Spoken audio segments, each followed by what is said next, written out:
Hey guys, what's up? Here's another video.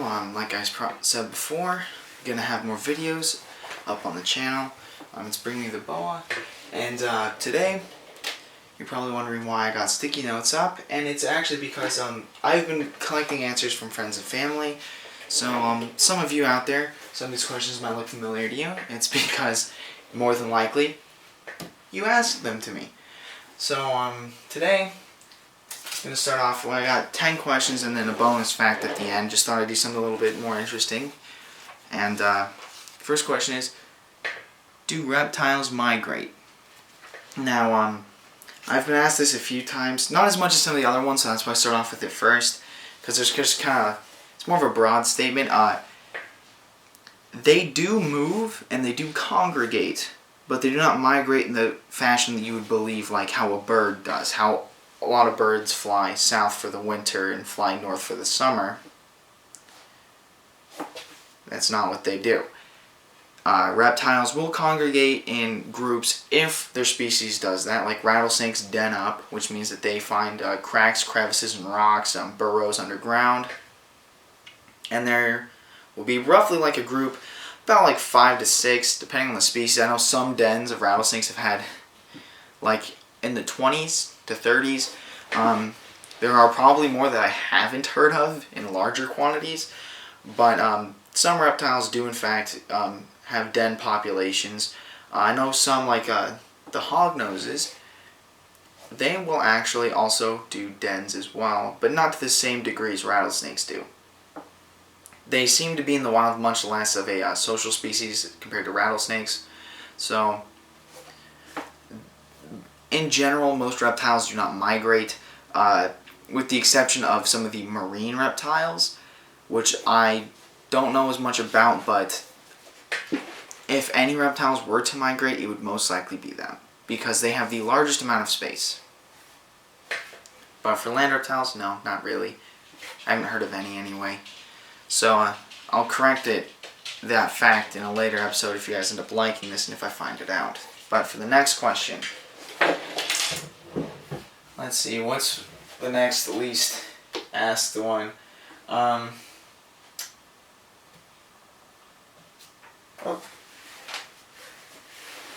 It is, are they slimy? This one, most of these actually are very frequently asked. This was the migrate one was the only one that wasn't really asked a whole lot. It's, are reptiles slimy? The answer for this one's actually pretty quick. No. Most reptiles are not slimy because some of the qualifications to be a reptile requires you to actually have scales. Scales are not slimy. Mucosal membranes are slimy. So like the inside of our nose or eyes, that type of tissue is slimy.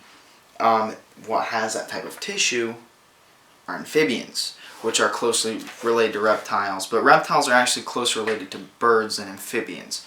So, no, reptiles are not slimy. Amphibians are.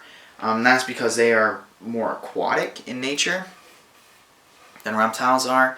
Amphibians, for most of their life, most of the beginning of their life, I should say, as larval stages, will be in the water. So, no, reptiles are not slimy. For the next question, I'll do this one. Do reptiles have to shed? I've been asked this one a lot because some people wonder if it's kind of like, because a lot of people know how spiders have to molt, which, different word, slightly different meaning, but same premise. Spiders have to molt in order to grow. Most invertebrates are like that, so most insects, most arthropods, crustaceans, and arachnids, all of them have to shed in order to grow. Well, molt, I should say. Molt in order to grow. Reptiles have to do a similar thing. Humans actually shed our skin, but we don't shed it all at once. It comes off in very, very small amounts, to the point where we don't even really notice it. That's how you're able to find forensic evidence at crime scenes with skin cells, is if someone ended up like itching or something. Well, when you itch, you shed some of your skin. It's not a lot, but it's a little bit. And so, technically, every living animal has to shed in some capacity while it's growing. Reptiles, though, are more known for, they shed out these long, like for snakes, they have these long tubes of skin that come off their body. Yeah, reptiles do have to shed in order to grow. So, that was actually shorter than I was expecting, to be honest, but yeah, they all have to shed. Shedding problems can actually show health problems, and not shedding can also be an issue. Some reptiles shed more than others, which just means that their skin is more likely to be shed because they either grow faster or it's an evolutionary adaptation to keep their skin clean. Like my Western hognoses, they shed for me about 3 times a year, maybe 4, which I was worried about, but I contacted a lot of breeders that I've also mentioned in previous videos, as well as talking to other people that are just more knowledgeable than I am, and they said that's common. But my tricolored hognoses, they shed about once a month. Sorry, last video I mentioned they were mating, doing it again, so that's why I said that. But next question is, I'll do another simplistic one. Do they bite? Now, I haven't really, when I was asking people for question ideas, I was not asked this one. This one was just one that I knew I had to include in the video at some capacity because I get asked this a lot. I don't know why people tend to ask this, because my question is going to be a little sassy and a little just straight up. Everything has the ability to bite you. I do not know why people seem to just ask me about my reptiles if they can bite, but anything with a mouth has the capability to bite you. Single-celled organisms and sponges are among the few things that cannot bite you. So, yes, it could bite you. Now, this is the general version of the question, but the problem is I've had people ask it, meaning like, should I expect aggressive behavior from this animal, or should I expect it to be a little sassier to try to bite me because it's like, get out of here, or it's scared? Now, that type of question is understandable, especially if you are not like very accustomed to animals or snakes or pets. Totally understandable. But the just blanket statement, do they bite, or can they bite? I kind of have to use the more implicit one that I just said, and I kind of try to frame my answers around that understanding rather than, is it capable of biting? Which the do they bite question, this question right here, that is mainly just asking, in my eyes, is that animal capable of biting me? And yes, every animal is capable of biting you in some capacity. Whether it's going to hurt or not depends on both the size of the animal, the shape of the teeth, and your overall pain tolerance. Now, that one out of the way, I chuckle at that just because it's not a stupid question. It's just I perceive it in 2 different ways, and I kind of wanted to get that out of the way. And sometimes it's just funny because I have people that genuinely are like, wait, your frog can bite me? Like, I don't know, I guess I just don't understand why people seem to think that it can't bite. It's a possibility, whether it's probable or not, kind of just depends on if it's in an upset mood or not. I don't know why people seem to think that things cannot bite them. Next question is, how do they reproduce? This one is one that I am asked a lot. I don't know why. It's maybe the demographic of people that I'm asking the question. All of them are around my age, so late teen to young adult. I don't know why reproduction is such an interesting question to people, but I'm going to answer it because I've been asked by a few of my friends repeatedly, and I will say it kind of depends on the species of reptile, as there are a couple of species of lizards in Mexico that do not need to mate in order to reproduce. They actually are asexual, so they're all female. and they can just clone themselves essentially. So for those, it's pretty simplistic. They just reproduce by cloning.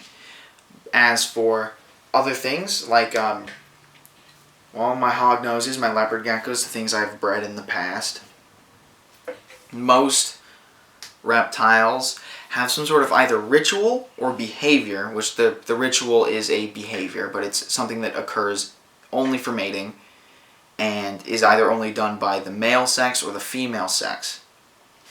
Like for leopard geckos, the males will vibrate their tail, and it'll make like a low kind of buzzing sound depending on what they're hitting. If they're hitting the side of the cage, or if you have them in sand, or if they're on paper towel, it will make a different sound. But if the premise is the same, it's to let the female know that they're interested. For the western hognoses, it's kind of interesting. They like to sneeze. Like, I don't know how else to describe it, but it's kind of like a sneezing motion. If after I introduce a male to a female, I'll take a video of that just to show you guys at some point, because it's kind of funny. But reproduction is, for most part, it's pretty similar. The male will get on top of the female, and they'll make babies that way. I also know that some people ask me for the reproduce question. It's not how they do it, like necessarily like how they get down or like the rituals or anything. It's like the process. Do all of them have to have eggs, or do some of them give live birth? My answer to that is yes. Both are accurate. The Jackson's chameleon, the chameleon that has the 3 horns, if you ever watch the Magic School Bus, the chameleon in there is a Jackson's. They give live birth. They're one of the few, well, I shouldn't say one of the few chameleons, because one of the few in the pet trade that are common, I should say, because there's 4 species that are really common in the pet trade. The Jackson's is one of those 4. It's more so actually 3 now that I'm thinking about it. But the Jackson's is one of them, and they are a live birther, but then the veiled chameleon lays eggs, same with the panther chameleon.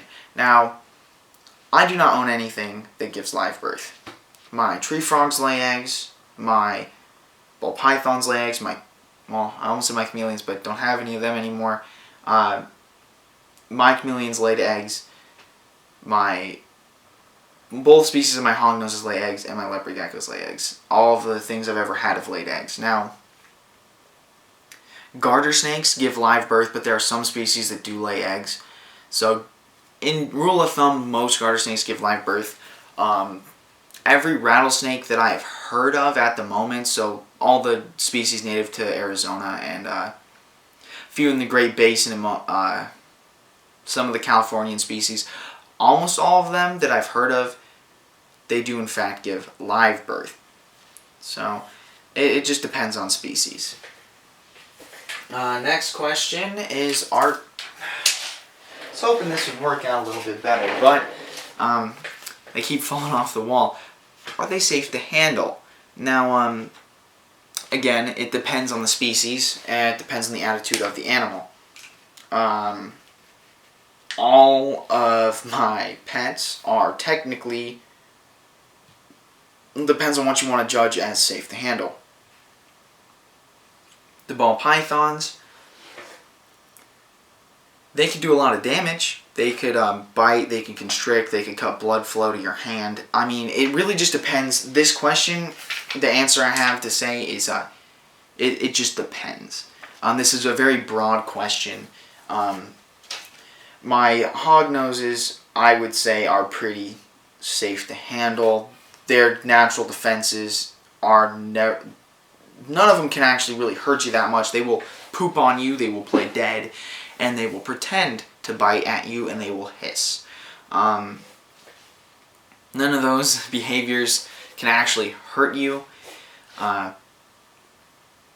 The tricolored hognoses, they're the same way. They don't play dead, but they rattle their tail. They move spastically like an actual coral snake. That won't hurt you. The leopard geckos, I've been bitten by my leopard gecko several times, and it doesn't really hurt. It's more of like a, whoa, that got me. You got me good. Like, it startles you, but it doesn't hurt most of the time. I have a couple that are very strong, and they've broken the skin a few times, but it's my fault for trying to clean up the cage while right after feeding. But for the ball pythons, I've never had one strike at me. I've never had one bite me. So I guess in that regard, I'm pretty lucky. When they're sassy, they don't hiss or bite at me. They just coil up and like give me side eye and stuff. So I'd say it really just depends on the species. Like rattlesnakes, for example, depends on the individual. Like there's a guy I follow on Instagram who has a pet king cobra that he handles. He free handles it. Now, would I recommend that? No, but he is also an individual that is very knowledgeable on both their behavior and their venom and their body language. He of all the people that should be handling venomous things, he is one of them. And I would not personally handle, even though I have picked up a coral snake in the past, but that was just so it wouldn't go into my shoe while I was wearing the shoe. I would not recommend handling venomous reptiles.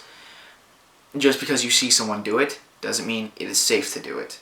And just be like, if in the future I end up becoming comfortable enough to handle like partial free handle, partial hook handle, any form of rattlesnake, does not mean that you should go out and do it. It depends on your level of expertise, how comfortable you are with the animal, mainly how comfortable the animal is with you. So for that, are they safe to handle? Really depends on the animal, depends on their personality, and depends on how comfortable they are with you. Now for the next question. This one is another one. This one is probably like the second or third most asked question. Do their legs grow back? Now, a lot of people seem to mistake the regeneration of salamanders with that of lizards because people tend to think that salamanders are a type of lizard. Salamanders are a amphibian. So this rule doesn't really apply to very many reptiles. Geckos' tails regenerate, so I would not say that their legs grow back. Salamanders, yes, but salamanders are amphibians. They're kind of in their own little league there when it comes to healing from injuries. Geckos, the best they can do on average, their skin will heal back if it gets scraped off. I know that firsthand because one of mine got part of her face really, really banged up, and now you can barely tell. So she's kind of a testament that their skin does grow back, and it comes back a little bit stronger than it did before. And then their tails also, they come back, and I personally believe that their regenerated tail holds more fat and water than their original tail did. But no. As far as I'm concerned, most reptiles, I'd say like a good 80 to 90% of them do not regenerate limbs. I've not heard of very many reptiles, and none of them are coming to mind, that regenerate limbs. So I think it's safe to say that the vast majority of them do not. Now, next question is this one. And I've been asked it in multiple variants of this, but can they use heat vision? Can they see like as if they're looking through heat vision goggles? And the answer is most reptiles cannot. Now, pit vipers, rattlesnakes, most constrictors like boas and pythons, most of them have these pits that their mouth will be here and their nostril will be here. The pits are right about here, and some of them have multiple. They can sense heat, but I think the best heat receptive animals for reptiles are probably rattlesnakes and pit vipers. They are the most well known for using that adaptation, and the only reptiles I have that actually have that are my ball pythons. My western hognoses do not have it. My leopard geckos don't have it. There aren't very many amphibians that I know of that even use that type of adaptation. So it's not as common as a lot of people like to think, or movies like Jurassic Park, Jurassic World like to make it seem. But for the next question, it's also related to how they perceive the world. Why do they have like their pupils? Why are they vertically slit? And that their type of pupil actually is a way to tell when they're supposed to be active. If their pupil is like this, it's a circle, they are active during the day. But if it's a slit like this, they are most likely active at night. Rattlesnakes and vipers are very well known for their pupils being shaped like this. Bull snakes, gopher snakes, any species of hognose, they all have pupils that are circular. Same with the garter snakes. I'm trying to think of any other species of snakes that racers, coach whips. They all have circular pupils, but like my ball pythons, my leopard geckos, they all have slit pupils. My bearded dragons have circular pupils. And that's just to let you know what time of day they're supposed to be active. Because pupils like this are actually able to allow in more light than pupils like this. Well, let me put it this way. They function better in low light situations, so nighttime. Or caves, caverns, underground, like burrowing species. But hognoses, since they're diurnal, even though they're a burrowing species, they have circular pupils. And that's because they can freely access light. But pupils like this are designed for restricted light. And then for the last one, it's how do you tell if they're a boy or a girl? I get asked a lot of stuff, like how do they mate was one of the other questions, and then there's this one. And how do you tell if it's a boy or a girl? Well, yeah, you look. I mean, it really depends on species. For some species of snake, it's how long the tail is, which sounds weird, but it's basically where their cloaca, or... No, that's another question I was asked, but I didn't include it. What a cloaca is. But it's where their cloaca is. Most people judge from that length on is the tail. Leopard geckos, you look in that same area for hemipenal bulges, which are the equivalent to a reptile's testicles. It depends on species. It's from species to species. So that one's a bit of a broad question. And then for the bonus one, as you can see, it's a bonus. Do they hibernate in Arizona? Which I never really put much thought into it. I'm like, of course they hibernate. It's winter time. Everything has to hibernate in the winter. That is actually incorrect. They go into what's called a torpor, which means that they are less active than normal, but are still active. And even though they're still active, you will not see them as much. They do not go outside very often. The few times that they do go outside, like out of their dens, out of their burrows, out of their crevices, is purely just to soak up sun, to regain some body temperature, some body heat, because they are ectotherms, which means that they do not produce their own body heat. So, yeah, that's pretty much it for all the questions I've got. Just let me know what questions you guys have in the comments below. Subscribe, and have a great day.